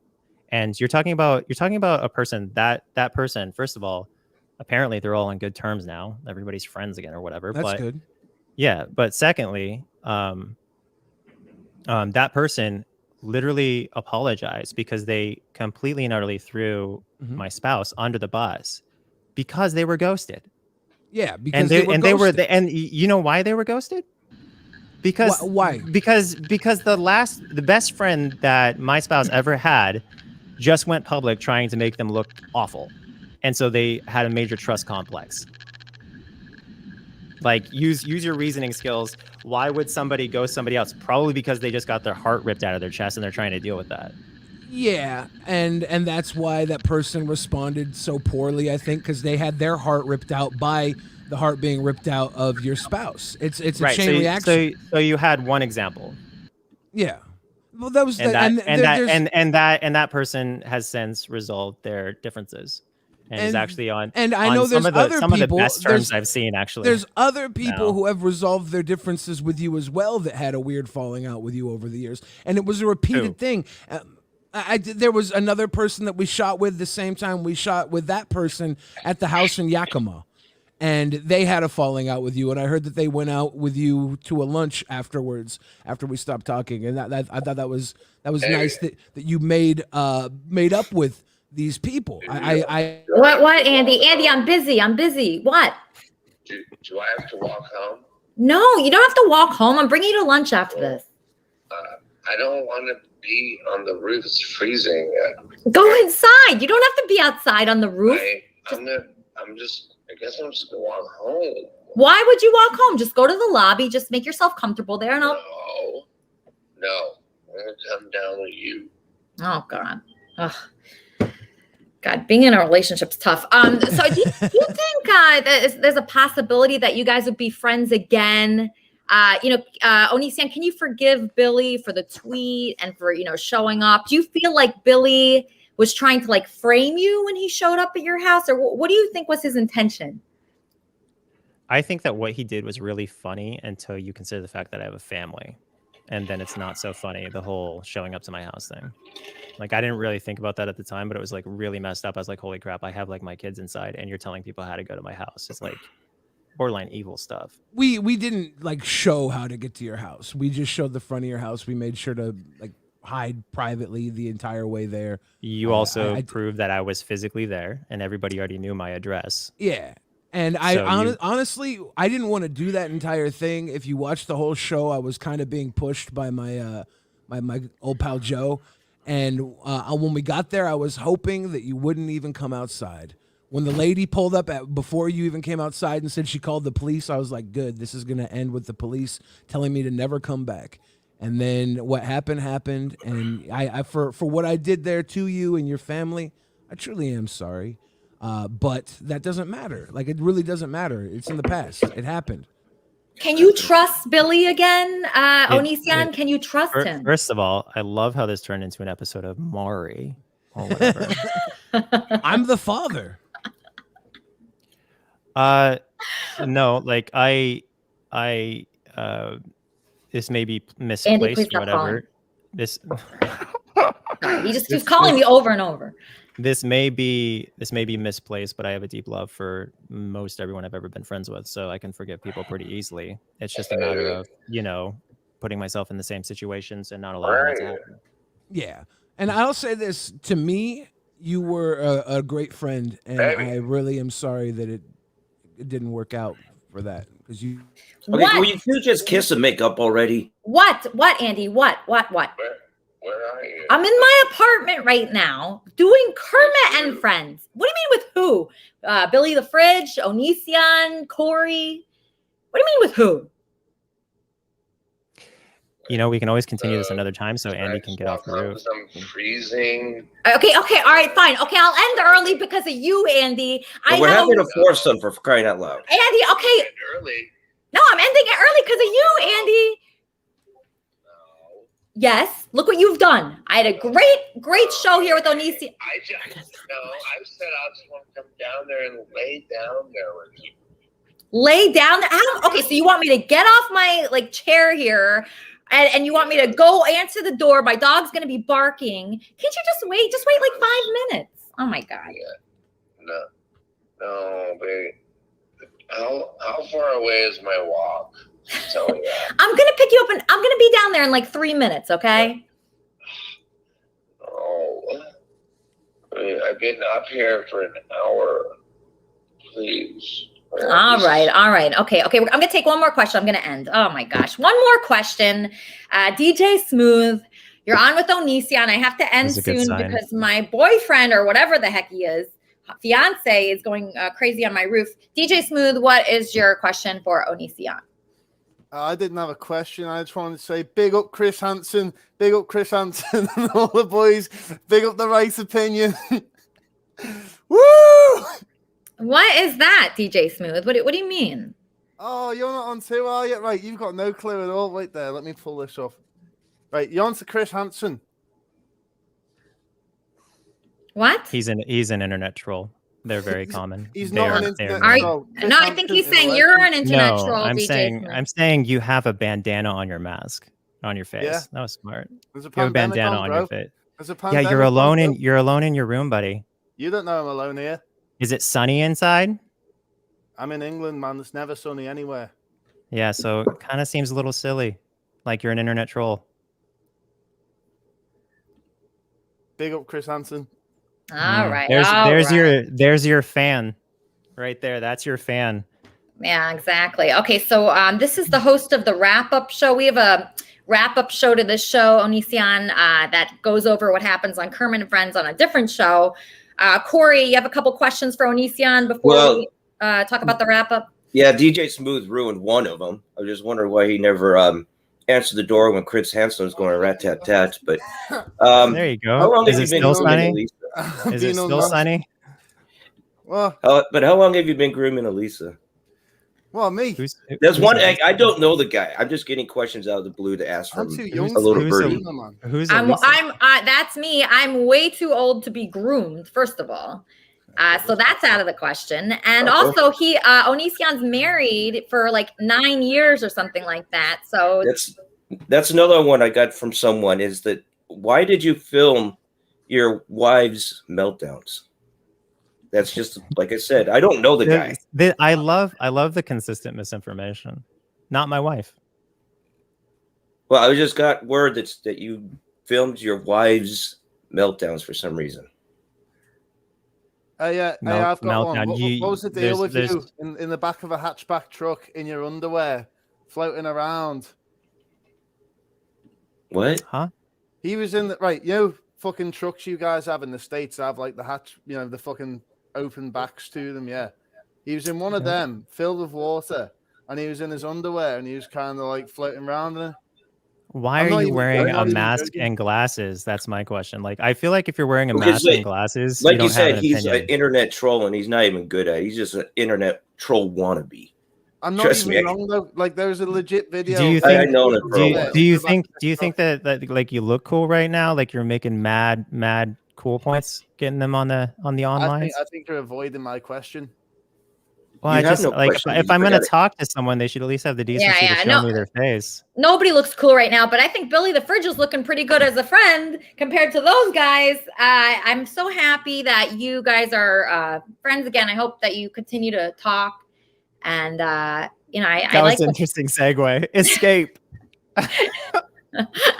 Well, I mean, I don't know. No, It's like, to answer that guy's question in a way, she told me to upload it so I could lay with her that night rather than working all night, because it was the only thing that happened that day. And I was like, do you want people to be aware of your the memory loss or whatever you go through? And she had done it many times prior. That's why I wound up actually recording it, because I wanted to show her what she was doing so she could understand her situation or whatever. And I had previously attempted to contact medical help, but she would always like do this magical thing where she would either get better all of a sudden or she would otherwise indicate that she didn't want any help. So I wound up actually recording it. And when I recorded it, I showed it to her and I asked if she wanted to share this with people in case they had similar experiences. She said yes. She told me to upload it, so I uploaded it. And at the end of the video, we're all chill and laughing. So that's something that people like to keep out of the full context, because it doesn't suit that narrative that they want. So yeah, no, that was a dysfunctional relationship. It was the most messed up relationship I've ever been in. And it's interesting being with people and how they can actually change how you view the world and how you function as a person. Like with my husband, if I was to see a meltdown, first of all, I wouldn't have seen many prior meltdowns, so I wouldn't have filmed it to show them. They would rather contact an ambulance or whatever right away. Someone I did contact as a result of one of Shiloh's meltdowns was the police, because she threatened to, as she admitted, end her own life and make it look like I did it. So she was threatening to frame me for her murder, and then the police actually grabbed her and took her out of the house because she was mentally unstable. But people don't like to mention that either, that the police showed up, saw she was mentally unwell, and took her. And then that's when I was told by the police that I should escape her to wherever I could go, because the eviction process takes so long that it would be unstable to be around such a person like that. But what they take out of that is you abandoned your girlfriend in your house, and that's why you're bad. Not I was actually escaping an incredibly abusive environment where someone just threatened to frame me for their murder. Like that's why like the selective memory of what Shiloh is and what she put me through, it's really almost horrifying just because it's such a narrow-minded narrative. And now she's being framed as an absolute hero when it's like, dude, the police literally hauled her away because of how she was behaving. And I called the police on her 2 other times. And the police, again, told her to stay away from me just because she was so aggressive physically. And like, for instance, she was body slamming a door over and over and over again because I had broken up with her for one of the 7 times that I broke up with her. She was body slamming it because that's what she does when you reject her. She like will not allow you to have your physical space, will not allow you to be alone in your room. And of course, if I was body slamming a door and I had the police called on me, then people would have, that would be all over the documentary. And that would probably be the pivotal example of why I would be a monster. But they just completely omit that because they want to make her look like some kind of hero. And that's, it's a good summary of the 2020s. 2020s are batshit. You're crazy. a monster. You're a monster for talking so much right now when Andy Dick is cold and needs a sandwich. That's a good point. I accept that responsibility. That's a really good point. Sorry. I'm sorry. That is a good point. Okay. Well, Onision, I just want to thank you so much for joining us today. Did you have fun at all? Yeah, I was confused half of it, but I had fun the rest. Okay. Confused in a good way though, right? Yeah, confused in a new way. In a new way. Okay. Well, it's been just such a blessing to have you. You are amazing. Like I said, I'm a humongous fan. And just thank you. And is there anything you want to promote or anything you want to talk about that you're up to next? No. No? All right. All right. Well, on that note, thank you so much for joining us. And I'm going to play my favorite song, the Banana Song. Sky! What, Greg? I'm a banana! You're a what? I'm a banana! What happened to your clothes? I'm a banana! I'm a banana! I'm a banana! I'm a banana! Look at me, man! Yeah. I'm a banana! I'm a banana! I'm a banana! Look at me, man! Banana power! Banana power! Banana power! Banana power! Banana power! Banana power! Look at me move! Uh-oh, banana time! Uh-oh, banana time! Uh-oh, banana time! Stop!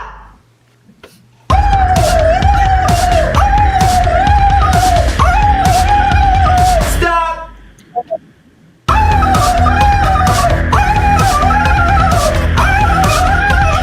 Stop! Card, fart, mark, dark, hard, dark, card, mark, dark, fart, dark, hard. Chicken, chicken, chicken. I am chicken, chicken, girl, chicken, girl.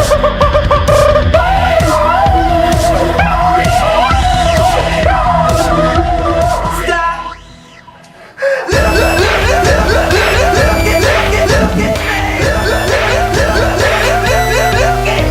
I'm a banana, I'm a banana, I'm a banana.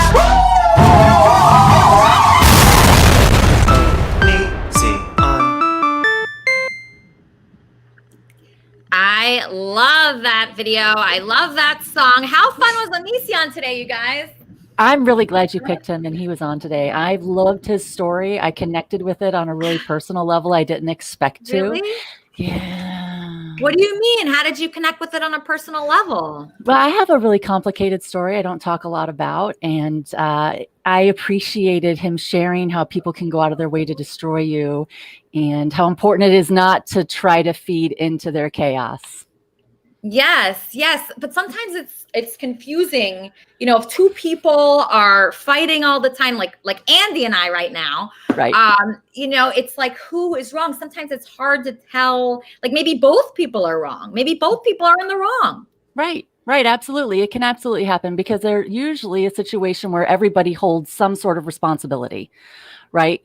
And it is often the time where someone has to be in charge. Someone has to be the winner in every situation. And some people will win no matter what the cost is, even if they have to destroy you or lie about you. we all experience those things, and I'm really glad that he had this opportunity to share his story and his side of the story. I know it's complicated. I know there's more to it than what was shared here today. Coming, or should I just start walking? I don't know. Andy, just stay downstairs. Oh my gosh. No, I wish I had, like, at times like this, I wish I had a bigger platform, because I feel like today, people think he's crazy. People think he's such a bad guy. But today he was so calm and he was so intelligent and he was so just, he just seemed like a regular guy, to be honest with you. He really did. And it seemed like he had tried to put himself out there authentically. He had tried to create content that he thought was humorous, that he thought would get people engaged. And it got twisted and manipulated and turned back around on him in a way that was dangerous for him, for his family, for his friends. He lost his circle. And I connect with that. Yeah, because these people are so against him. And I always love that person. I always love the underdog. And I just see in him something that's so frustrating. I get frustrated when everybody's especially like pedo. I hate that. Right. I hate that so much, because once you say that about somebody, you can never escape that ever. And that's following him now. And it just makes me sick, because he's so talented. I always thought, watching him, that he could be like an actor, like a famous actor. I mean, he's just, his looks, his personality, everything.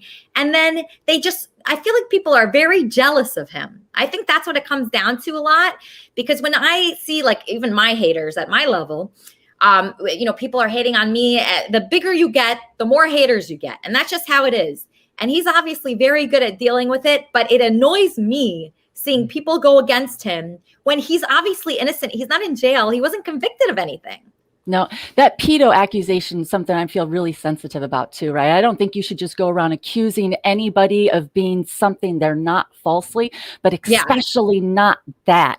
That is such a dangerous statement. It's so detrimental to the victims, to the people who are being victimized. Grooming is such a broad topic. We often tend to think about it as a predator and one victim, but that's not the case. Grooming realistically needs to be looked at from a more holistic level, because predators have done a very successful job of grooming their communities to assault their victims for them, right? We're familiar with victim shaming and victim blaming. Hey, These Charmin. are all ways. One second, just a moment, Eric. I don't mean to interrupt you, but my problem is, Elisa and I have a deal, right? We have a deal with her mother, who likes me a lot, with David, who likes me a lot.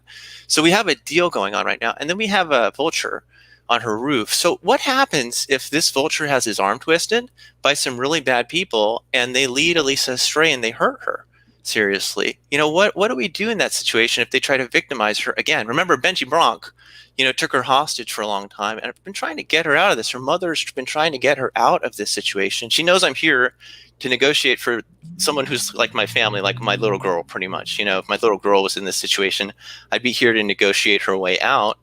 And so what do you do when it's like perpetual victimization, And what do you do with people like a vulture who's used to being able to walk around with his vulture wings and victimize chicks? What do you do with those kinds of people? I mean, that's a great question. One of the things we talked about a couple of weeks ago was the importance of men helping other men man up. Right. And you clearly do not like Andy for whatever the reason is. Well, no, it fills a role. You're starting a venture. You're starting on a mission. It's going to be a long road. If you want to go play the Super Bowl, you want to go play Madison Square Garden, it starts now. And her mother knows that. Her mother's a real estate agent. She's a damn good businesswoman too. Hey, Eric, she knows that. So okay, now you're going like this. So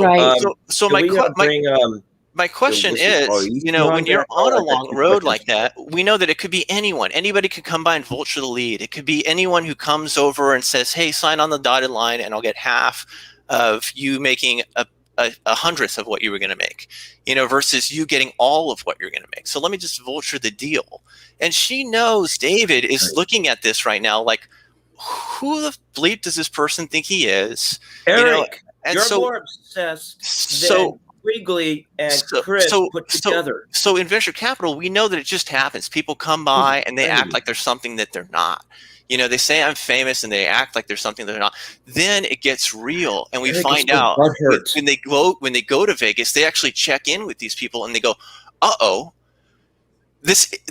we're already at the top." You know, and then they're in trouble. You know, and you try to warn them in advance. Don't vulture my lead. This is not going to end well. And her mother knows, right? Because you think of her as a stock that you have invested in, and you own her, and you get to decide what she does and who she does it with, and you don't like Andy. Good point. You made that very clear last week, Eric. It's that I like her mother. That is not the case. I like her. She I is like a Eric. whole person, Could you take your tantrum and go she get gets a pillow? to Maybe that'll choose make who you feel she better. wants to be with, how she wants to run her she show, wants to who go she with wants a to vulture, involve she can it do it. with. But if she asks David about this, if she asks David, "Do you want to fund my Rockstar concerts?" and he tells her, "Fuck no," and then she says, "Why is that?" "Because I chose a vulture out of the hatch." Do you know who he picked? Me. Okay. And why did he do that? Because I'm a venture capitalist. Okay. I already Well, and spent you 3 bring years some in the fun hatch. drama to the show too. So You were willing that's to the really truism. swing from the If she fences last goes, week on Andy, to her and that funders, brings some if drama, she which is goes to her exciting. funders and says, "What do you think I should do?" And she says, "I picked a vulture out of the hatch. You know, what do you think I should do?" They're going to tell her, "Well, you know what? You live your life the way you want to live it. But you know what? If you want to be on stage with Eric in Madison Square Garden, you need to straighten up and fly right. Okay, just like a soldier on the battlefield. If your general says you need to go in this battle zone, I need you to shoot these targets. It might hurt. Okay, it might sting, right? But you got to be able to just take your orders as they come." And Elisa did that for a long time. That's how she became really successful in sales. She sat right there with David, the founder of Naked Juice, and he said, "Straighten up, fly right. You might have a bad deal when you get home, but you'll be here 6 to 6, pretty much 6 days a week, so you won't have to deal with it very much. But when I tell you to shoot, I need you to shoot to kill, okay? When I tell you to move the gold deal, move an entire life-saving IRA, because we're in trouble right now in economics. I need you on the call. I need you on every single one of these gold deals, because you know who's our real base, who are our real audience is these hicks. But these hicks aren't just hicks; they're constitutionalists. And when shit hits the fan in politics, you're going to be on deck, honey. And when this thing happens, it says, "I'm just going to tear you down." The VC who's by her side, who pulled her up here and said, "Just straighten up and fly right." You know, it's not too difficult. You know, but when I say shoot, you need to shoot to kill. Okay, when a vulture comes by, you need to push it out of the hatch. And when she talks to David, he's going to say, "Damn right," because guess what? You know how many people would be willing to die to go play the Super Bowl halftime show? You know how many people would be willing to die to be Taylor Swift? But you know what? Taylor Swift knows how to straighten up and fly right. You know, when her investors say, "I just need you to go on stage in front of all these people and shoot to kill." Okay, it's not going to be easy, but you're a soldier. And not only are you a soldier, they have a word for it. They call it a super soldier, right? Someone who's willing to go into a battle zone solo, right? Just one woman, right? Take on the entire army, right? Solo, okay? Solo this mission. And when these things come by her and fly by her, her mother is going to look at this, and her mother is going to be like, "Damn straight." Because if you want to be like freaking Paris Hilton, it's one thing. But if you want to be like Hillary Clinton and then also be like Taylor Swift, it's a different deal entirely. And when you see something like Andy flying up and he hears that we're talking for 3 days and we agree that I'm going to propose to her on the show because we're going to get our act together. We're going to be 2 rock stars on the road. It'll be a half off deal. And he comes by and he vultures this thing. She's going to turn to David. She's going to turn to her mother, and they're going to say, "You know what, sweetheart, you just wasted a week of our time. We're going to come back to negotiate again next week so that we can get you back in one piece and get your show going again." And it's going to be the same thing. It's like the same thing. Why? Because as a businesswoman, when you get a bad deal, you got to be able to walk, sweetheart. And the thing is, you and I have a good deal. You know, it's like you walk into Simon and Lucas's office and they're just looking at the time like, one of these days you're going to straighten up and fly right, you know? And the moment she starts like taking that seriously, taking the right orders into her hands, she'll realize that you don't have to stop at 2 million. You don't have to stop at 10 million. You don't have to stop at 100 million. You can be like Taylor, you know, but if you try to take the person who cares about you the most and hold him hostage when he's here to negotiate for you, you got another thing coming. Okay. Because it's like, what am I here for? I'm here for a happy life that makes sense. You know, what am I here for? A woman who's been trying to meet the right guy for a long time and has a career field, you know, what am I here for? I'm in the same career. It's like I know the same investors. So, at the end of the day, it's like you're welcome to say it's like some kind of thing that I'm looking to do, but it's like stop. Like, what are your marching orders? And if you can't follow these marching orders, like there's no way to work with you. So they'll say stop at 2 million. If you want to go to Vegas with this loser, just go do it and blow everything. It doesn't matter. But if you want to like go on stage with Eric and be a rock star with him, and you love him, and you were talking about getting engaged on this show for a week because you realized that's a really simple, straightforward proposition. Eric loves you. He met you. He didn't know your situation. He proposes to you. He just loves you, and he loves that you're also a musician like him. You get on stage together, you close an IRA. He has to go do some spy mission for the team, so what? But the fact is, the get-go is this thing called intentions. What are your intentions when you show up to the battlefield?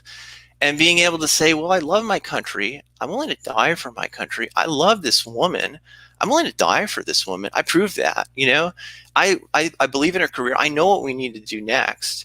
And I know what this is. It's a vulture in the hatch, So at what point does she just push it out? And also going back to her week, talking to her again and saying that didn't go as planned. It's like, well, how can it go as planned? Well, sweetheart, if you want to be like Taylor Swift, I have Rick's number in my phone book, her manager. I was at a bar mitzvah the other day and I called him and said, this kid's going to be great. If you want to be like Taylor Swift, then you could talk to David and say, what do you think about Eric? And he would say the same thing he told you last time. Talk to your mother and say the same thing. Trust your instincts. My mom loves you. My aunt and uncle love you. It's like you got to trust your gut instinct here. And when something like this happens, a bad deal, you have to be like, hey, I gotta walk from this table. I have to walk away from this meeting saying, well, I got defeated at the negotiation table again. Been trying to get her out of these shackles so that she can lead a normal life again. And you can lead a normal life and be Taylor Swift as well, But the fact is that she had a pretty good deal. She got her father's in finance, so he was able to negotiate for her all the time, And so I love you, sweetheart. I wish that if I could pull out this box and propose to you, I wish I could give you this red lingerie, and I could say, being a husband and wife is not illegal.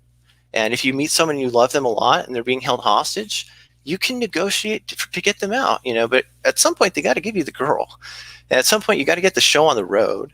And at some point you have to support your fans and say, we got to actually launch a show. And when famous people show up and they think that they own the place, when there's people pulling strings, you have to be able to say, well, there's this thing called holy matrimony, and I love this girl. I do. So anyways, that's me, guys. And I'm sorry to break the news to you, but I want to be a big rock star one day too. And I know the funders who could do it too. And there's principals that I was taught for 3 years to do it too. And, if you guys want her to play the Super Bowl halftime show, then you know that she has to play ball. And if she doesn't, and you look at this picture and you say, I don't know what to make of it, then we're all on the same team. I don't know what to make of it either. But anyway, sweetheart, I wish you all the best. I look forward to talking to you sometime soon. I'm still your friend. And I'll always work to pull the strings I can to keep you safe over there. And this didn't go as planned, but a lot of things in battle are like that, I suppose. Anyways. I'll talk to you guys later. It's kind of awkward to trail off like this, but yeah, talk to your mom and trust your instincts. And if your mother's instincts are with us and she wants to see you pursue music again, then she knows that people are full of shit, and they'll bluff you. And as a businesswoman, she knows that, so what if her daughter is older than Eric? She's a little bit ahead of him. If this is the end of her career and she's going to retire, she can invest her entire life savings in a vulture, that will, maybe they'll retire, probably not, because there's people pulling strings behind this person. But who's pulling my strings is your mother. Who's pulling my strings is my rabbis. Who's pulling my strings is David. And I think when the strings come off and it's a lot simpler, and she's just engaged, and she has a great husband who's doing the lights and sound at her shows and likes playing guitar solos, that the whole thing can be better. So pray for us. And again, I wish you all the best. It's kind of awkward. I'll sign off so that, you have to, but, and again, I'm a pretty up in front business guy. I crash landed in front of the FBI's tower when I got here into Seattle, and our Secretary of our Treasury was on the phone with us when we were in finance. So it's not like I do something that's not on the up and up. But if you want to cash out in music, you have to make a sacrifice, and you have to make it count. And anyways, I love you, honey, and I'm sorry that this did not go the way we planned. I'll talk to you later. Take care.